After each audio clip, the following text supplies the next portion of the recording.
네, 시청자 여러분 안녕하십니까. 시사토론의 송인호입니다. 세월호 참사가 발생한 지 1년을 맞이했습니다. 생태 같은 어린 학생들을 포함해서 모두 295명이 숨지고 9명은 아직 돌아오지 못하고 있습니다. 세월호 참사 이후 대한민국은 다시는 이 같은 비극이 재발되지 않도록 하겠다며 4월 16일을 국민 안전의 날로 지정했습니다. 대규모 수학여행 제도를 바꾸겠다는 등 수많은 대책도 나왔습니다. 과연 세월호 참사 1년이 지난 지금 우리 사회는 얼마나 달라졌을까요? 자, 오늘 시사토론에서 다시 한번 생각해 보도록 하겠습니다. 그럼 오늘 나와주신 분들 소개해 드리겠습니다. 이기선 전북도청 자치안전국장 자리하셨습니다. 네, 안녕하세요. 이기선입니다. 네, 차상철 전라북도 교육연구정보원장 자리하셨습니다. 네, 반갑습니다. 정기성 원광대학교 교수 자리하셨습니다. 네, 안녕하십니까. 네, 전주 MBC의 강동엽 기자 자리했습니다. 안녕하십니까. 자, 세월호 참사가 발생한 지 1년이 지났어요. 여전히 세월호 사건은 진행 중입니다. 나라 전체가 슬픔에 빠진 대형 사고인데도 아직 진실은 인양되지 못하고 있습니다. 자, 오늘 출연자들께서는 세월호 1년을 어떻게 평가하고 세월호가 우리에게 남긴 점은 무엇이고 또 모자란 점은 무엇이라고 생각하는지 짧게 생각을 들어보고 본격적인 토론 이어가도록 하겠습니다. 먼저 이기선 국장님. 네. 세월호 사건은 정말 기억하지 않고 싶은 사건이었습니다. 그래서 국민들은 슬퍼했고 때로는 분노하기도 했습니다. 이래서는 그래 안 되겠다라고 하는 자성론 속에 소 잃고 요양권 고친다는 그런 심정으로 처방 대책을 수립하게 되었죠. 국가에서는 조직을 개편했고 예산의 확보 방안을 마련했습니다. 우리 도에서도 안전 총괄 업무를 과 단위에서 운영하던 것을 국 단위로 이렇게 확대 개편해서 실질적으로 국에서 전체 업무를 관장할 수 있도록 해서 실질적으로 안전에 대처하는 능력을 확충시켰다 이렇게 말씀을 드리고요. 그럼에도 불구하고 이 모자란 점이 상당 부분 있습니다. 아시다시피 안전은 너무나 광범합니다. 우리가 살고 있는 모든 것이 다 해당이 됩니다.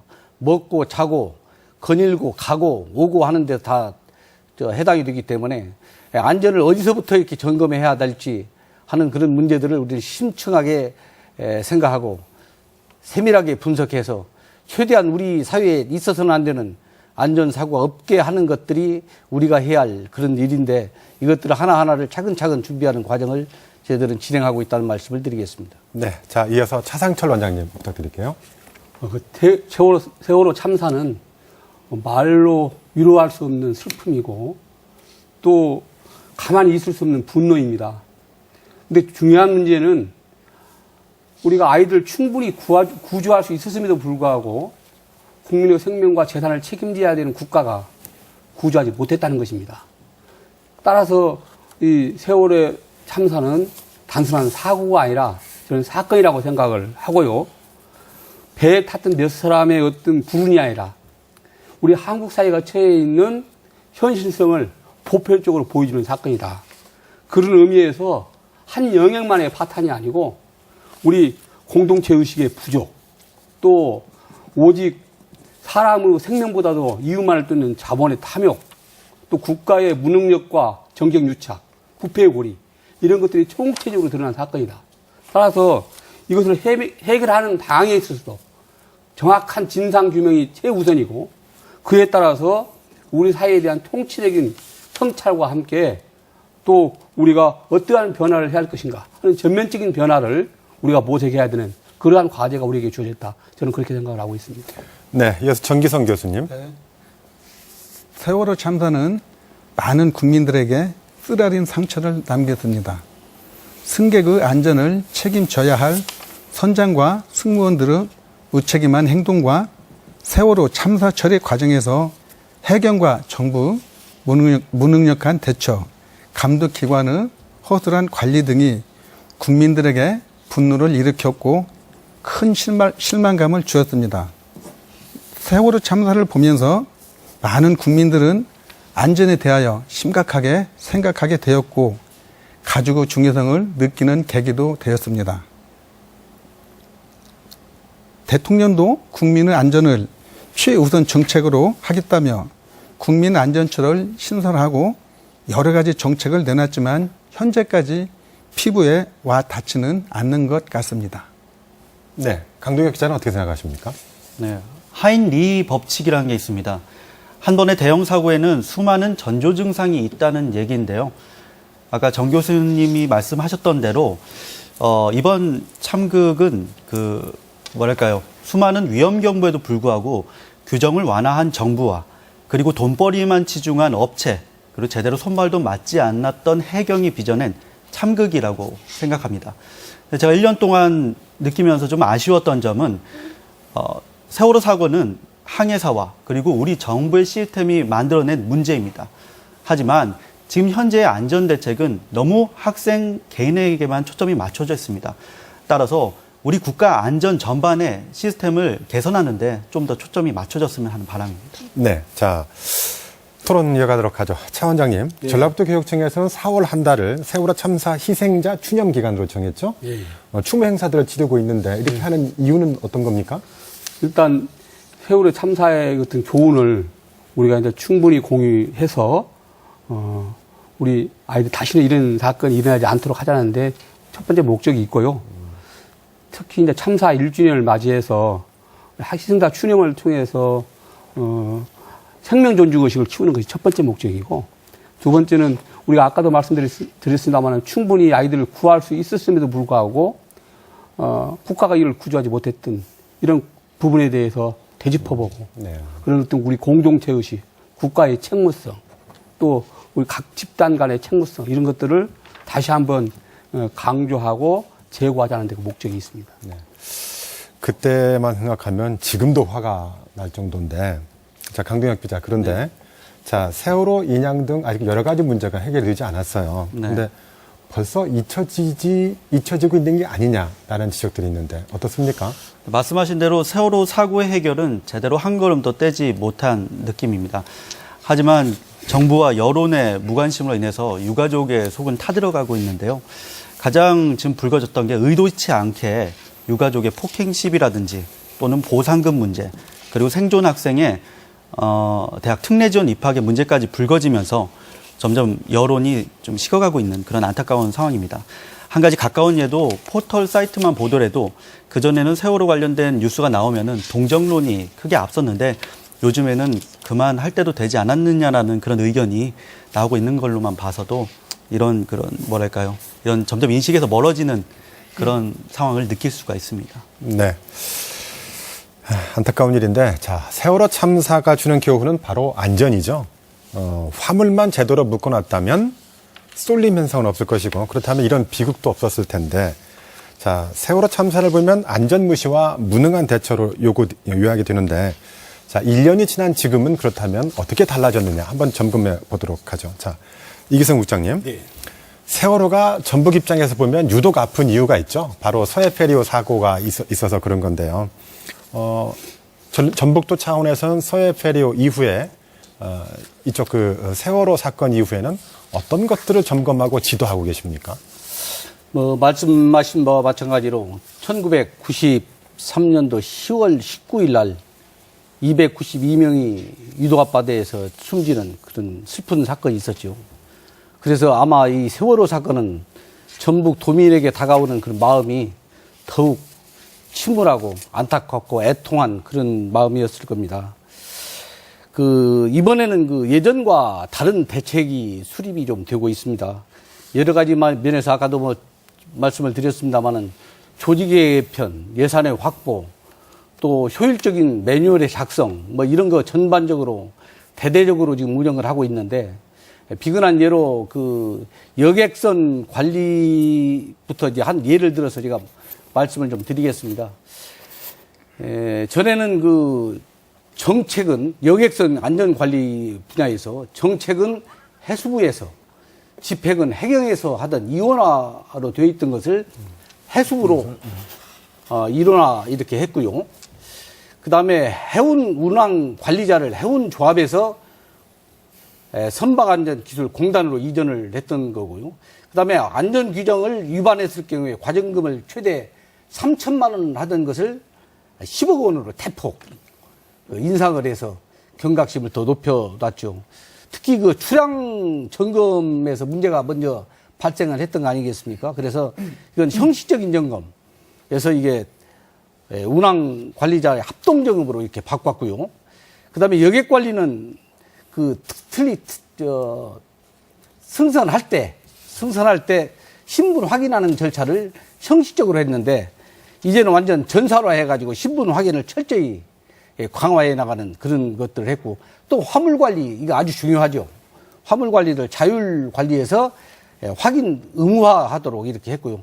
특히 그 선령 관계 뭐 뉴스를 통해서 많이 봤었겠습니다만은 선령을 최대 30년에서 최대 20년으로 상당히 낮춰서 했고 그다음에 그 구명조끼의 경우에도 승선 인원의 100%를 갖추도록 되어 있던 것을 110%를 갖추도록 해서 여유 있게 했습니다. 물론 뭐 이러한 그 제도적 장치, 뭐 규정을 바꿔놓는 것도 중요합니다. 그러나 더 중요한 것은 이것을 어떻게 운영해 나가느냐 하는 것이 매우 중요하다고 생각합니다. 네, 자 강동혁 기자. 네. 세월호 사건 1주년을 맞이해서 우리 사회가 얼마나 안전해졌는가 현장 점검을 한번 해봤죠. 어떻습니까? 네네. 선박의 뭐 화물 고정 이런 것들은 네. 제대로 되고 있어요? 이 국장님께서 그 세월호 사고 달라진 이후의 점들에 대해서 잘 설명을 해주셨는데요. 그 말씀하셨다시피 그 형식적인 신분 확인이 이제 뭐 3차례에 걸쳐 강화가 되고 그리고 안전교육도 철저히 이루어지는 그런 제도로 변경이 됐습니다. 하지만 이런 점검들이 우리 도내선 작은 여객터미널들이 많거든요. 대규모 여객터미널에 집중적으로 이루어지고 있습니다. 그렇기 때문에 인천이나 이런 곳에서는 잘 이루어지는 걸로 나타나고 있는데요. 실질적으로 부안에 보면 격포항 여객터미널이 있는데요. 거기는 위도까지 가는데 불과 한 40분밖에 걸리지 않거든요. 때문에 차량 안전목이나 이런 것도 4곳에 받쳐놓고 좀 안전 대책을 강구해야 되는데 그런 모습을 지금 현재 찾아볼 수가 없고요. 그리고 신분 확인도 형식적으로 이루어지고 있습니다. 따라서 세월호처럼 만약에 위급 사태 때 급변침이 일어날 경우에 그럼 과연 선박이 그런 안정성을 유지할 수 있을지 좀 의문이 되는 현재는 그런 상황입니다. 네, 자 정기성 교수님. 네. 소방관 출신이시죠? 네. 안전사고에 대한 현장도 많이 보셨을 텐데, 자, 선박과 관련해서 본다면 안전의식이 세월호 이후에 많이 좋아졌다. 이렇게 평가할 수 있겠습니까? 네. 세월호 이후에 선박안전법을 개정해서 여객실 등을 개조할 때 해양수산부 허가를 받도록 하였습니다. 또한 화물 과적을 막기 위해 적재 한도가 초과되면 발권이 자동으로 중단되도록 하였습니다. 화물 적재 및 고정을 출항 10분 전에서 30분 전에 끝내도록 강화도 하였습니다. 그러나 현장에 가보면 매표소에서 발권할 때 성별, 생년월일 등을 기록하는 것을 지루하고 귀찮게 여기고 있습니다. 안전에 대한 안내방송을 해도 귀 기울여 듣는 사람이 거의 없었고 어디에 구명조끼가 있는지 어떻게 사용하는가에 대하여 관심을 갖는 사람들은 거의 찾아볼 수가 없었습니다. 세월호 참사 후 1년이 지났지만 안전의식은 아직도 제자리 걸음입니다. 자, 차상철 원장님. 예. 많은 학생들이 수학여행 가려면 어쩔 수 없이 배를 타야 되겠죠. 예. 자, 그럼 어쩔 수 없이 탄다면 안전은 어떻게 하고 있습니까? 예, 수학여행뿐만 아니라 뭐 각종 행사라든가 여러 가지 상황 속에서 학생들의 안전 문제가 늘 노출되고 있는데요. 이번 세월호 참사를 계기로 저희들은 이제 학생들 안전 관리를 위한 4대 운영 목표를 설정을 했습니다. 첫 번째로는 안전 관련해서 컨트롤 타워를 어떻게 구축할 것이냐 하는 문제이고, 그 다음에 재난 안전에 대한 유기 대응 체제를 어떻게 강화할 것이냐. 그 다음에 이제 가장 중요한 것은 사실은 예방이잖아요. 그래서 안전사고에 대한 예방 체제를 어떻게 좀 더 강화해 놓을 것이냐. 그리고 사실은 이 말로만 교육을 해서는 안 되거든요. 그래서 현장 중심의, 체험 중심의 어떤 교육을 강화하고 실천 훈련을 강화하는 거. 이 4가지를 목표로 설정해서 작년 8월에 학생 안전 관리 지원단을 교육청 내에 설치하고 또 학생 안전권 보장 특별위원회를 구성해서 거기에다가 안전관리에 대한 컨트롤 타워 역할을 부여를 하고 유기 대응 체제를 담당할 수 있도록 이렇게 구축을 했습니다. 그리고 두 번째로는 안전사고 예방을 위해서 일단 교사들의 연수를 강화하고 또 이제 학생들에 대해서 교육과정과 연계해서 연간 한 51시간씩을 편성해서 어떤 안전교육을 지속적으로 실시하고 그다음에 대형 어떤 행사 시에는 반드시 사전 안전 점검을 하고 학교 안전 컨설팅들을 강화해 나가고 있습니다. 여기에 더불어서 이제 3년 주기에 생애 주기별 체험학습 안전교육 이걸 설정해서 유치원, 초등학교 2학년, 5학년, 중학교 2학년, 고등학교 2학년 이런 과정마다 3년마다 아이들이 특별하게 우리 전북 119 안전체험센터라든가 또는 전북 학생교육원이라든가 또는 학생해양수련 이런 곳들에서 교육을 받을 수 있도록 해서 학생들이 최소한 그런 어떤 안전체험을 할 수 있는 조건을 만들어서 연간 7만 명 정도가 4시간 이상의 교육을 받도록 이렇게 네. 안전에 대한 체계를 강화했습니다. 알겠습니다. 강동혁 기자. 그 교육청에서 말하는 안전교육에 대한 현장도 점검을 한번 해봤죠. 네. 어떤 것들이 문제점이라고 보십니까? 일단은 아까 전에 차 원장님께서 말씀하신 대로 이제 교육청에서는 나름대로 다른 기관에 비해서는 생애주기별 안전대책이라든지 잘 마련을 해 놓고 있는 상황입니다. 하지만 제가 실예로 익산에서 지금 초등학생을 대상으로 기초 수영 교육이 이루어지고 있습니다. 그 시간이 한 10시간 정도, 한 명당 10시간에 불과한 상태거든요. 그럼 사실상 해난 사고에 맞닥뜨렸을 때 우리 초등생들이 과연 적절하게 대처할 수 있을까에 대해서는 의구심을 가질 수밖에 없습니다. 따라서 일본처럼 수영을 교과로 편성하기에는 좀 어려움이 있겠죠. 하지만 학생 개개인이 그에 대한 적응력을 높일 수 있도록 체험 위주의 교육 과정을 앞으로는 순차적으로 늘려야 하는 게 과제가 아닐까 이렇게 생각합니다. 자, 차 원장님. 그 다른고 학생들이 수영을 못해서 이렇게 많이 숨진 건 아니거든요. 그렇죠. 그렇다면 대책이 좀 달라야 되는 거 아니겠습니까? 기본적으로는 사실은 아이들이나 교사들이 잘못해서 이 사고가 난 것이 아니거든요. 국가의 전반적인 시스템이 이렇게 안전이 확보되지 못하고 있는 상황이고 더군다나 이제 학생들한테 대한 우리 교육자들 입장에서 보면 지금까지 우리 교육에 대한 성찰이 저는 필요하다고 봅니다. 그 소위 말하면 가만히 있으라고 하는 표현되는 그것들은 우리 학생들을 그동안 우리 교육이 순응하는 인간 그리고 어떻게 보면 그 속에는 공부만 하라. 또 그동안 수없이 우리는 아이들한테 그런 것들을 강요하는 교육 이런 것들을 해왔거든요. 그러다 보니까 아이들이 스스로 주체적으로 어떤 것들을 능동적으로 해결할 수 있는 부분들이 판단할 수 있는 부분들이 없었다. 부분들이 부족하다. 그래서 그러한 우리 한국 교육 체제에 대해서 철저하게 성찰하고 교육에 대한 새로운 변화. 그래서 그동안에 어떤 그런 순응하는 체제에서 자기주도적으로 판단하고 좀 더 아이들이 능동적으로 해결할 수, 활동할 수 있는 그런 교육 체제로 바꿔주지 않겠느냐 생각을 가지고 있습니다. 네, 자 세월호의 가장 큰 문제점은 배는 기울어 가는데 걱정하지 마라, 가만히 있어라 하는 그렇게 해서 수많은 학생들이 희생이 돼서 분노를 산 거죠. 정말 무능한 대처인데, 자 그렇다면 이 시스템이 어떻게 변해졌느냐, 어떻게 개선됐느냐를 한번 또 따져보도록 하겠습니다. 자, 이기성 국장님. 자, 이런 구조 시스템의 문제를 해결하려면 인력과 장비 그리고 예산이 필요하겠는데 구조 대책은 어느 정도 진척이 돼 있습니까? 네, 아까 우리 강동혁 기자께서 지적했던 거 맞습니다. 소형 어선이라든가 이런 부분에 대해서 손이 밋밋치는 그런 경우가 있죠. 저희들은 전담 인력을 한 50명 정도 지금 두고 있습니다. 전담하고 있는 부서가 저희들 안전종갈과, 그 다음에 재난안전과 이런 데서 지금 하고 있는데, 결국에는 지금 16,000명 정도의 전 직원이 전문화가 돼 있어야 됩니다. 교통, 그 다음에 문화, 또 하천, 어린이 안전 관리까지 모든 분야에 다 전문가들이 끼어 있고 그 전문가들이 어떻게 활동하느냐에 따라서 우리 안전사고는 줄일 수가 있다고 이렇게 보는 겁니다. 그래서 이제 저희들은 총괄 기능을 하기 위해서 안전 총괄과 기능을 조금 더 업그레이드 시켜가지고 국 단위로 지금 6월 말까지 더 이렇게 보강을 하려고 합니다. 그래서 전담 인력, 특히 이제 나중에 나오겠습니다만 방사능 관리 인력까지를 이렇게 총체적으로 해서 안전에 관한 완벽한 시스템을 이렇게 구축을 하려고 그러는데, 이 안전은 수시 언제 어디서나 언제 어떻게 이게 발생할지 모르기 때문에 이것이 지금 도민들께서 보시기에 편하도록 지금 말씀을 드렸는데 이 안전신문고 앱을 깔아놓으면 이와 같은 화면이 설정이 됩니다.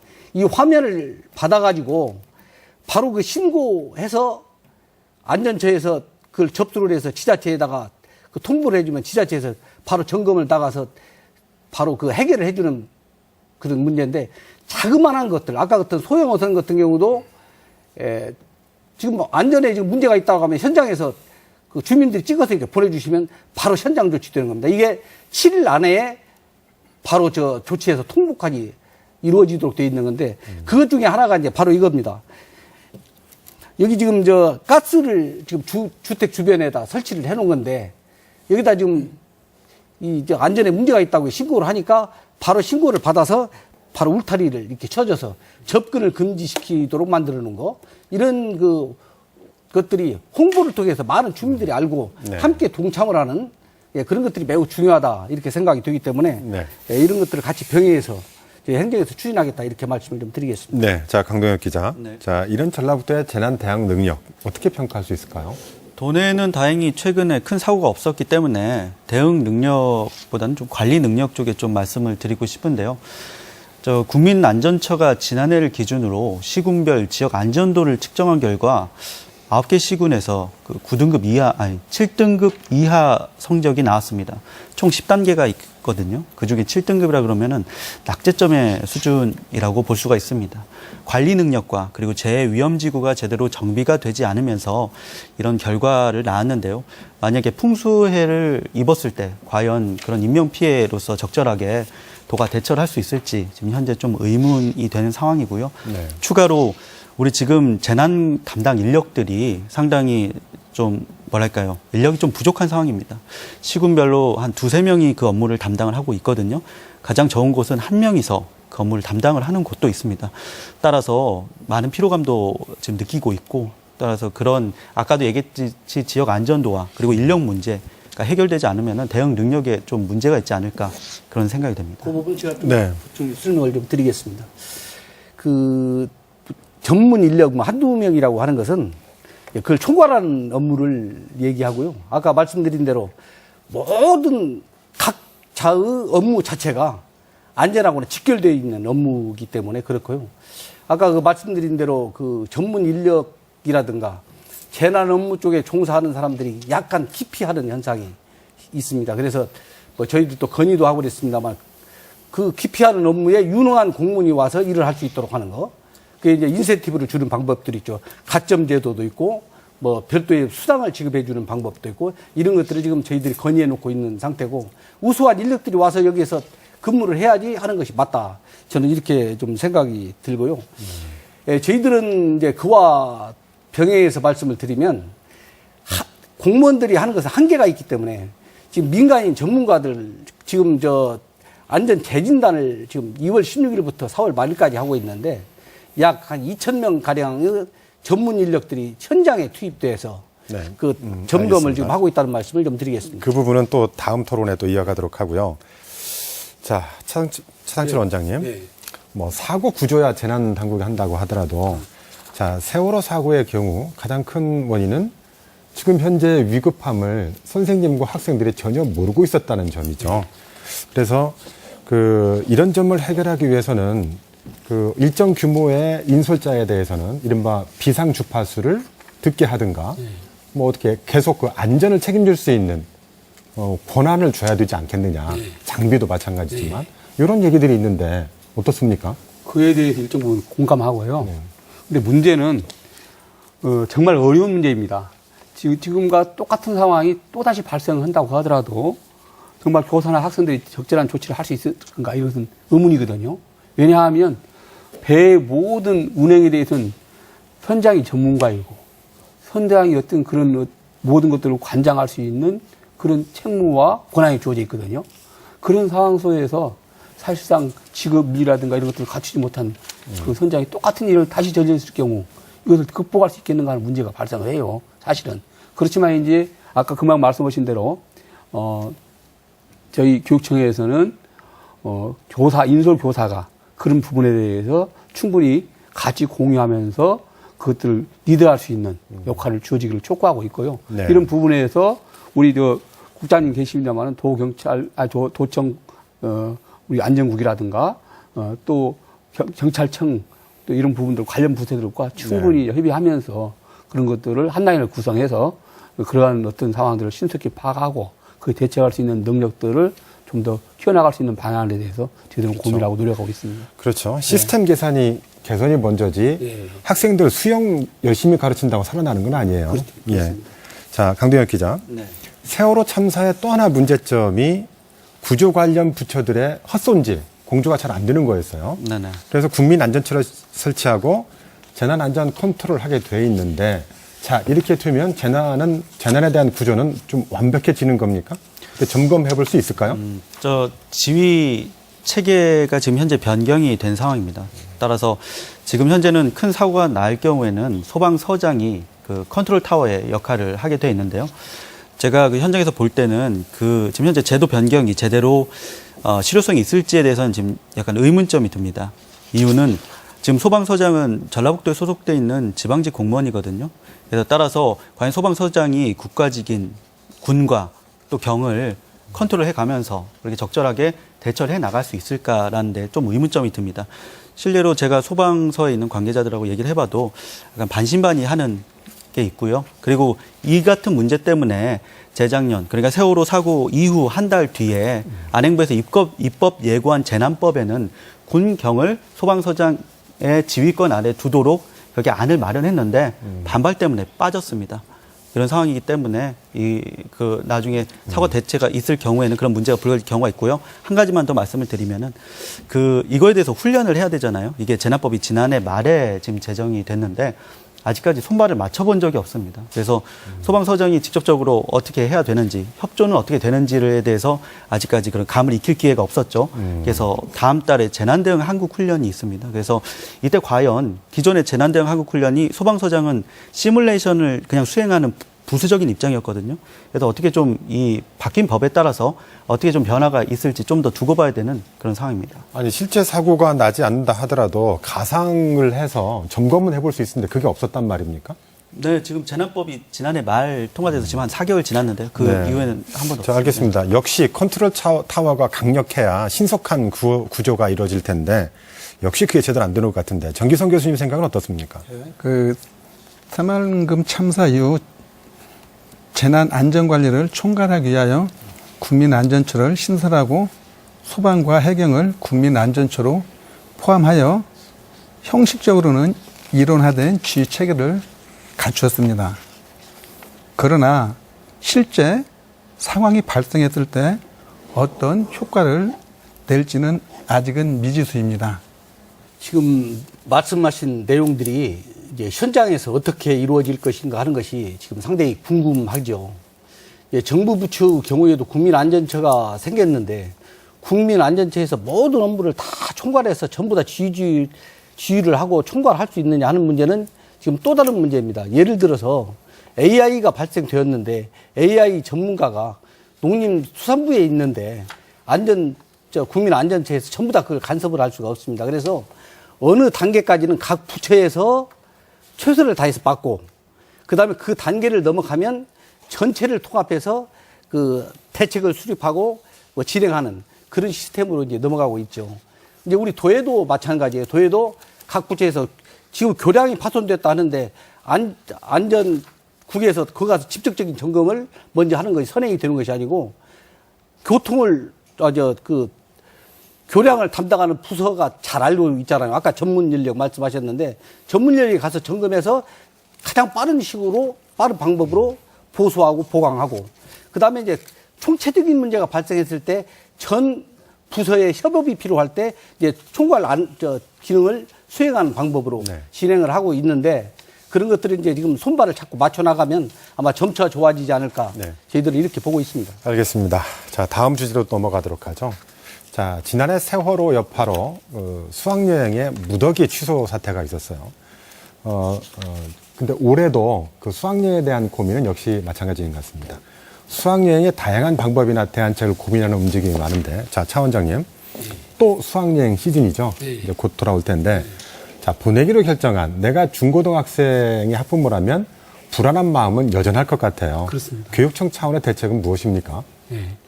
크게 이제 교육 수학여행 시스템을 어떻게 가져갈 것이냐 하는 문제가 있습니다. 이 문제와 관련해서는 저희 전북교육청은 4.16 그 세월호 참사 이전부터 그 대규모의 수학여행 형태보다는 소규모의 어떤 테마형 현장학습 이런 것들을 지향하는 것이 바람직하겠다는 교육적 결론을 얻었고요.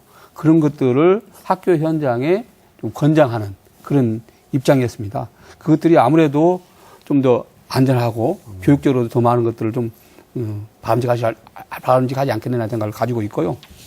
그래서 이제 그런 것들을 위해서 각 지역과 연계해서 그런 프로그램을 개발하고 안내하고 홍보하는 역할을 하고 있습니다. 네. 그다음에 두 번째로는 안전을 어떻게 담당할 것이냐는 문제입니다. 그래서 이제 그 안전을 담보하기 위해서 업무적인 측면에서는 학부모를 동반해서 사전 점검을 하고 그다음에 이제 버스 임차 시에도 그 안정성 여부를 적정 여부를 교통안전공단에 사전에 연락해서 네. 조회하고 그다음에 이제 현장 체험학습 안전 체크리스트를 만들어서 점검하고 그다음에 지금 저희들이 만들었습니다만 학생 안전 길라잡이 이 책을 학교에 이제 보급해서 사전에 쭉 그런 점검들을 해나갈 수 있도록 네. 이렇게 하고 있고요. 네. 교원들에 이에 대한 연수 또 학생들의 이게 스마트폰 웹 안전 디딤돌이라는 그걸 만들어서 학생들이 어떤 위기 상황에 수시로 신고하거나 대응할 수 있는 그런 어떤 자료들을 제공하고 네, 이렇게 알겠습니다. 하고 있습니다. 자, 강동현 기자. 전라북도 지역에서는 그렇다면 대부분의 학교가 어떤 고민을 해서 어떤 방법을 취하고 있나요? 지금 현재 아까 이제 차 원장님께서도 여러 가지 많이 말씀을 해주셨는데요. 지금 바뀐 규정의 가장 중요한 거는 학부모 동의를 80% 이상 받게 했습니다. 따라서 그전에는 그런 퍼센테이지가 구체화되지는 않았거든요. 80%가 넘지 않으면은 그거에 대해서 아예 수학여행 자체를 실행을 할 수 없는 그런 상황입니다. 그래서 지금 제가 아까 전에도 말씀을 해 주셨지만 지금 현재는 세월호 참사가 있은 지 1년가량이 지났잖아요. 그런 안전대책도 많이 나왔고 그런 상황에서 그래서 좀 수학여행에 대한 참여도가 좀 지금 현재는 높아진 상황입니다. 지난해에는 500개교 정도가 수학여행을 참여를 했다면 올해는 608개교 그러니까 108개교가 수학여행을 참여했거든요. 그 대책으로 그 요인을 풀이해 보면은 체험 위주의 현장 학습과 예, 그런 점이 중요한 거 아닌가 생각합니다. 차 원장님, 네. 제가 몇 가지만 여쭤볼게요. 네. 대규모 수학여행을 지향하라 하니까 일선 학교에서는 이렇게 추진도 하고 있어요. 자, 가서 1박 하는 게 너무 사고의 위험이 있으니까 하루는 남원을 가서 돌아와서 집으로 보내고 또 하루는 익산에 가서 구경하고 보내고 또 하루는 한옥마을 가서 보내는데 자, 이런 수학여행 저는 이건 아니라고 봅니다. 이런 부작용이 있어요.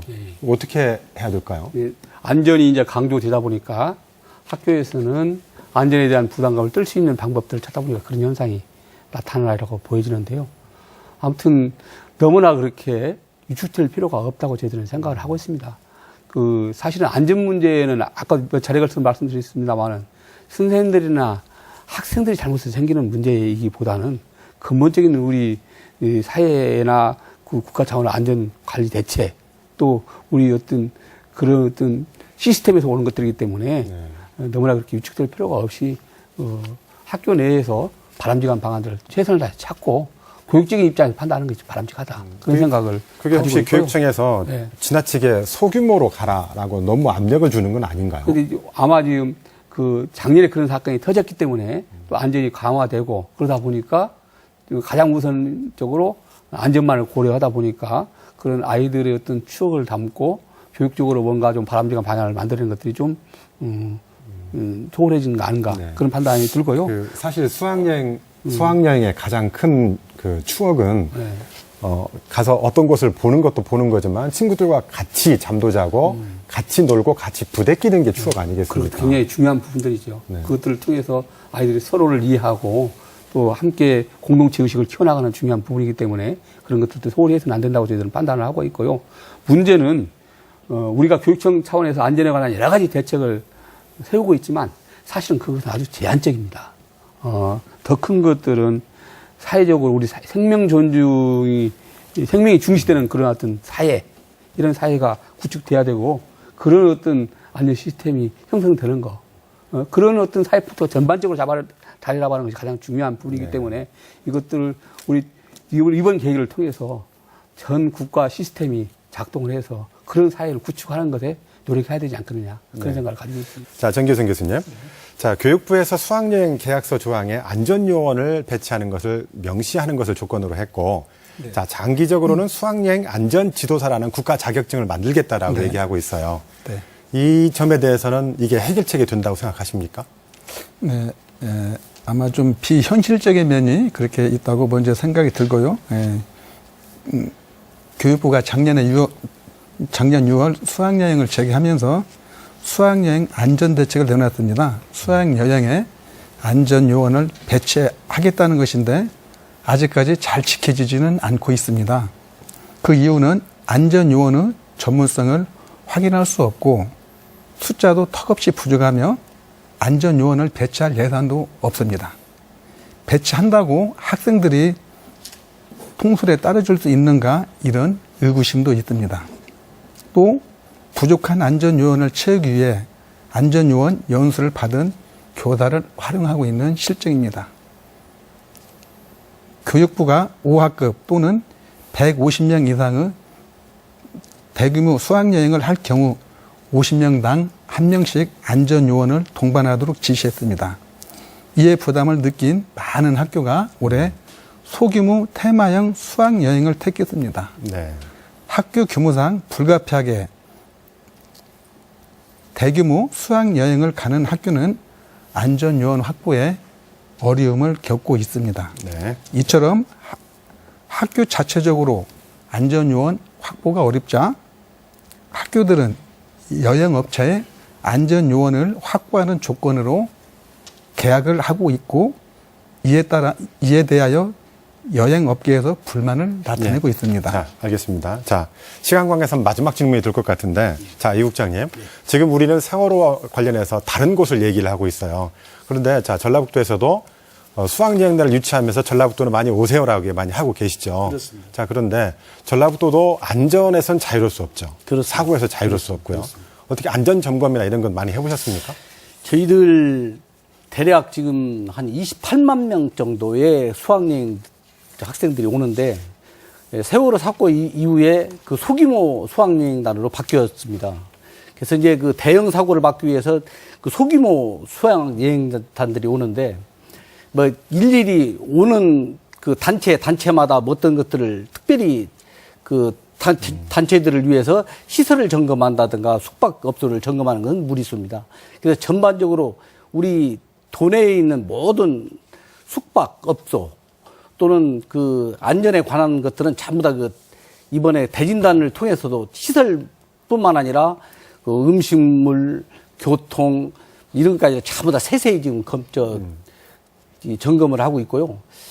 특히 이제 더 중요한 것은 현장에서 일어날 수 있는 재난이 가장 중요합니다. 그래서 해설사, 안대원 이런 사람들을 교육을 시켜가지고 승선할 때, 해설할 때 현장에서 그 안전 지도를 하는 것이 가장 효과적이다. 네. 그래서 그런 것들을 함께 추진하고 있다는 말씀을 함께 열심히 드리겠습니다. 하고 있다 이 말씀이시죠. 그렇습니다. 네, 자 오늘 벌써 마무리할 시간이 된 것 같습니다. 오늘 이 시간에 언급된 여러 가지 문제점과 의견 외에 꼭 하시고 싶은 말씀 마무리 발언으로 기회 드리겠습니다. 자, 우리 차상철 원장부터 시작할까요? 예. 세월호 사건은 국가의 잘못으로 304명이나 되는 우리 국민들이 쓰러져간 국가적 재난 사건입니다. 국민들의 슬픔과 분노 속에서 박근혜 대통령도 눈물로 국가적 개조를 선언했습니다. 그러나 1년이 지난 지금 달라진 것이 아무것도 없습니다. 밝혀진 것도 아무것도 없습니다. 왜 우리 아이들이 죽었는지, 그리고 그 아이들이 왜 구조하지 못했는지 아무것도 밝혀진 것이 없습니다. 정말 슬픈 일입니다. 이런 상황 속에서 대통령은 회에 나가고 총리는 부패의 의혹에 휩싸여서 비틀거리고 있습니다. 국가를 책임지는 책임자가 없는 이런 상황이 발생하고 있는 것에 대해서 매우 안타깝습니다. 정말 우리는 다시 성찰해서 총체적으로 성찰해서 우리가 새롭게 변화하고 나갈 길 함께 모색하는 그런 지혜가 첫 마음으로 다시 시작해야 한다고 생각합니다. 네. 이기성 부장님. 네, 모두에서도 말씀을 좀 드렸습니다만은 있어서도 안 되고 있을 수도 없는 대형 사고 이제 끝이어야 합니다. 따라서 우리는 이러한 사고들의 원인이 처음부터 큰 것에 있다고 보지 않습니다. 작은 불씨 하나가 전 산을 다 화마로 이렇게 뒤덮이는 그런 사례들을 우리는 많이 보았습니다. 작은 거 하나 세심하게 관찰하는 거, 그것부터 우리 행정에서도 최선의 노력을 다하겠지만 주민들도 도민들도 함께하는 그런 것들이 있으면 좋겠다는 말씀을 드리고, 전에 말씀드렸지만 안전신문구 웹 하나 깔아서 신고해주는 그 자체가 바로 안전전북으로 가는 길이다. 이런 것을 함께 생각해 주시고 함께 고민해 주시고 함께 동참해 주셨으면 고맙겠다는 말씀을 드리겠습니다. 고맙습니다. 네. 강동혁 기자. 네. 기적처럼 돌아오기를 바란다.